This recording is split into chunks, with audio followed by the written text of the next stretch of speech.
Добър ден и здравейте отново в канала на Green Planet. Днес искаме да ви покажем някои важни неща относно следенето, меренето и калибрацията на pH и на ЕЦ уредите. Защо е важно да следиме тези два основни фактора? Защото в голяма част от случаите, приготвяйки един хранителен разтвор за подхранване на растения, имаме нужда да сме в точно определени норми за киселиността на разтвора или pH-то на разтвора. Важно е, защото в определените параметри на pH различните елементи, които имаме в разтвора, са усвоими по различен начин. Може да го видите ето на тази таблица, в която е показано основните елементи като азот, фосфор, калий, калций, магнезий, желязо. Как се усвояват при различното pH.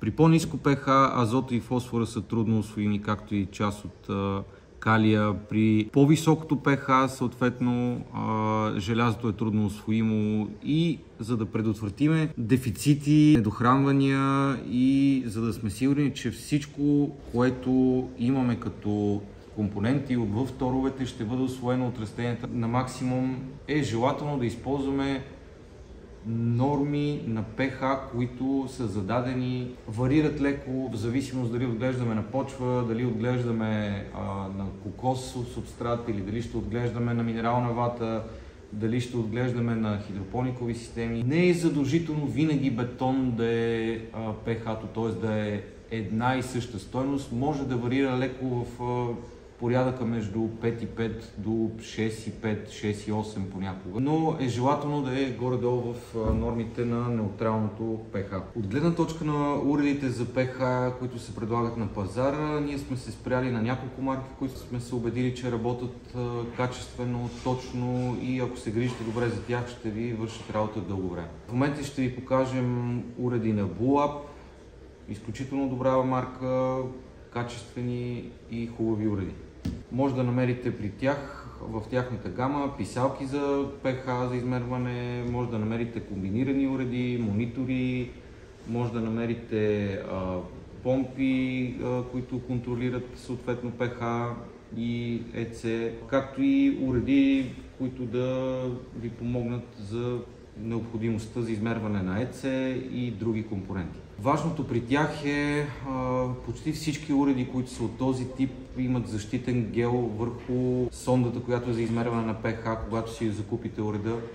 Желателно е първоначално да накиснете уреда за около 24 часа във вода, за да може да влезе уреда в работен режим. След което да се калибрира уреда, за да сте сигурни, че ще работи точно. В повечето случаи при дигитална калибрация се калибрират на две точки, най-често те са 4 и 7. И другото задължително условие е в капачката винаги да има специализиран разтвор за съхранение на сондата, което значи, че трябва да добавяме калиев хлорид, който държи сондата в заспало състояние, така че да може да удължим неговия живот. Това, което може да се получи, ако не използвате такъв разтвор, или в момента, в който изсъхне сондата, да почне да работи грешно или да спре да работи изобщо уреда и да се съсипа. Затова винаги в капачката горе-долу един път месечно по-малко трябва да има течност за съхранение. Или калиев хлорид, или също ще го видите като КЦЛ разтвор. Сега ще ви покажем набързо как да калибрирате вашия уред. Много е лесно. Предварително сме си сипали от двете течности, pH 7 и pH 4, и една малка чашка с вода за изплакване между двата разтвора, за да не прехвърляме. Включваме си уреда. Обикновено, когато има нужда от калибрация, тази човка изчезва. В зависимост колко често го ползвате, ще ви трябва да го калибрирате горе-долу 1 до 2 пъти месечно. Ако го използвате по-често, може да го калибрирате и по-често. Калибрацията става последния начин. Желателно е първо да потопиме в pH 7, за да отчете уреда в коя категория да се калибрира, след което задържаме бутона калибрация.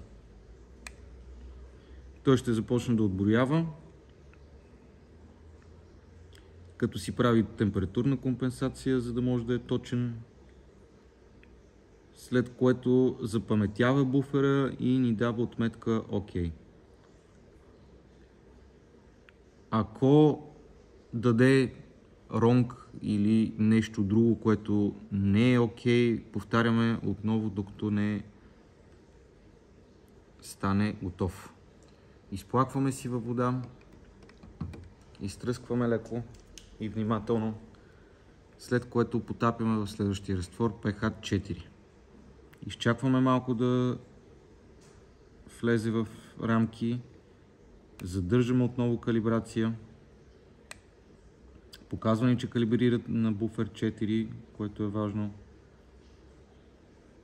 След което трябва да изпише пак OK или CAL. Това е цялата процедура, значи, че уредът е точен. Може да си го проверявате с буферите или да си го калибрирате наново. Поставяме си течно за съхранение в капачката вътре и уредът е годен за работа. След като знаем, че може да разчитаме на точността на уредите и знаем при кои условия какви pH коректори се използват. Също така трябва да знаем, че добавянето на торове в хранителен разтвор значително влияе киселинността на разтвора. Тоест, в голяма част от случаите торовете понижават pH-то, но има определени добавки и торове, които повишават pH-то.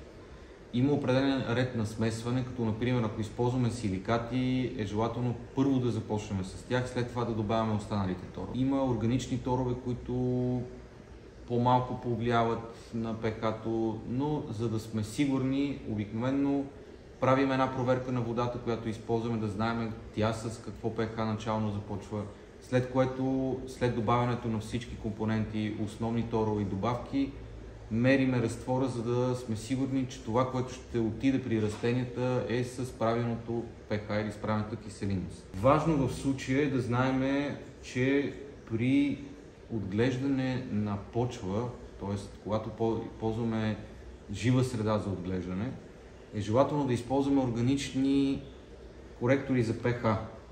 Такива, които са на основата на цитрусова киселина за понижаване или хуминова киселина за повишаване на pH. Важно е, за да не убиваме микробактериалната среда в почвата. Защото тези коректори, които са на минерална основа, т.е. киселинови основи, има голям шанс, в зависимост колко слагате, да повлияят върху тази микробактериална среда. А предимство на микробактериалната среда в почвата е, че има способността до някъде да буферира разтворите, които им даваме, или водата. Затова, отглеждайки на почва, използваме органични коректори, отглеждайки на кокос, минерална вата, хидросистеми, използваме останалите коректори. Другия важен компонент, за който искаме да поговорим, е ЕЦ-то или тъй наречената електропроводимост на разтвора. Най-общо казано, това е наличието на торове в разтвора или на частици в разтвора. Защо е важно? Защото много голяма част от торовете използват като референции определени нива на ЕЦ, което значи, че ще имате отправна точка дали ви е беден разтвора или дали не е прекалено силен. ЕЦ може да, т.е. този компонент може да го срещнете по няколко различни начина, като микросименс на сантиметър, като ЕЦ, като CF, като PPM 500 или PPM 700. Това е едно и също нещо, просто под различни стойности получаваме данните. Най-често използваме ЕЦ, което е от 0,1 до примерно 3,6. В повечето хранителни таблици ще забележите, че когато смесите основните торове и добавките, те трябва да ви дадат една стойност, порядъка да наречеме между 0,4, 0,8 до към 2, да речеме 2,2 оптимум. Това значи, че разтвора, който използвате, е желателно да е в тези норми, за да няма опасност да прекалиме. Нямате информация, когато мерите ЕЦ, кой компонент, каква концентрация е в разтвора, но имате информация от общата хранителност на разтвора, което е важно, за да не прекаляваме с торовете или евентуално да не сме направили прекалено беден разтвор, който да не е достатъчен за растенията.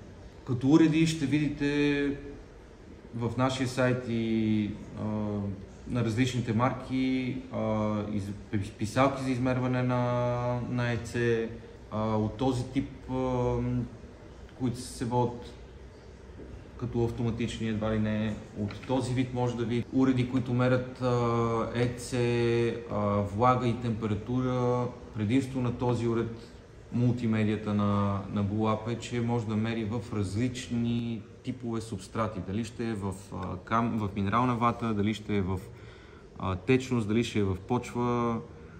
Но може да мерите съвсем спокойно ЕЦ, влага и температура.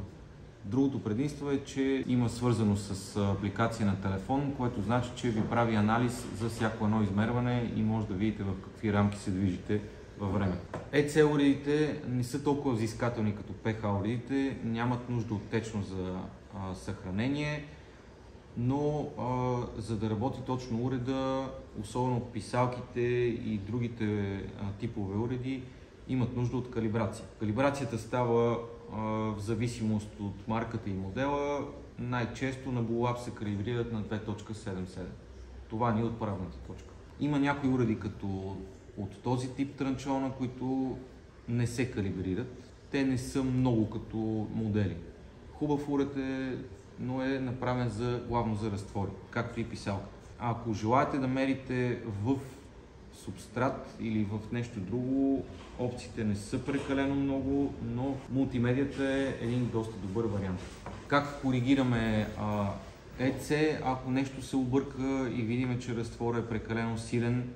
Примерно, ако е много високо ЕЦ-то, без да искате, сте сложили повече торове в разтвора, може да добавите вода, за да направите разтвора с по-ниско ЕЦ. А ако е прекалено слабо, може да си добавите още торове. Имайте предвид, че в голяма част от страната водата излиза с различно ЕЦ, особено ако ползвате и сондаж. Направете си едно замерване задължително на водата преди да почнете да работите, за да знаете с какво ЕЦ излиза тя. Особено при сондажите, доста чест проблем е, че водата излиза с високо ЕЦ, подпочвената вода, и добавяйки допълнително торове, не знаем какви елементи вкарваме при растенията. Желателно е да се направи един химичен анализ на водата, за да сме сигурни, че няма да прекалиме с дадени елементи. Друго важно нещо, ако желаете да измерите наличието на торове, които са се натрупали в субстратите, възможността да измервате от тичащата се вода, която е минала през саксията, също е доста добър вариант като отправна точка. Защо е важно? Защото по този начин може да следиме какво е поело растението, какво имаме натрупано в субстрата и съответно как може да процедираме. Но за тези методи на контрол върху средата и върху растенията ще си поговорим отделно.